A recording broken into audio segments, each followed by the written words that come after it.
नाही, सपकाळ असं म्हणालेले आहे शिवाजी महाराजांचा एवढा सन्मान टिपू सुलतान यांना दिला पाहिजे असं भाषण सपकाळ काँग्रेस प्रदेशाध्यक्षांनी ज्या पद्धतीनं ही भूमिका घेतली आहे त्याकडे तुम्ही कसं बघता?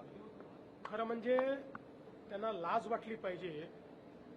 टिपू सुलतान सारख्या नराधमाची तुलना छत्रपती शिवरायांशी करण्याचं जे त्यांनी काम केलेलं आहे अतिशय निंदनीय आहे. छत्रपती शिवरायांनी सुराज्य तयार केलं, मोगलांच्या जोखडातून सामान्य माणसाला मुक्त करण्याचं काम केलं आणि खऱ्या अर्थानं सामान्य रयतेचं राज्य तयार करणारे छत्रपती शिवराय होते. आणि त्याचवेळी हजारो लाखो हिंदूंची हत्या करणारा टिपू सुलतान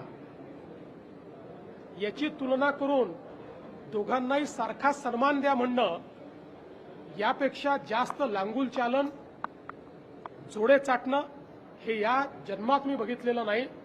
आम्ही हे बिलकुल सहन करणार नाही. टिपू सुलतान आणि छत्रपती शिवरायांची तुलना केली याबद्दल त्यांनी माफी मागितली पाहिजे. आणि अशा पद्धतीनं जर ते बोलत असतील तर काँग्रेस पक्षामध्ये थोडी जरी नैतिकता राहिली असेल तर काँग्रेस पक्षाने देखील याचा कॉग्निझन्स घेतला पाहिजे. आणि त्यांचे जे मित्र पक्ष आहेत त्यांनी देखील त्यांची भूमिका याच्यावर काय आहे हे सांगितलं पाहिजे. छत्रपतींच्या स्वराज्याचा कामाचा आणि टिपू सुलतानने केलेल्या जो काही हिंसा होती त्याची तुलना करते.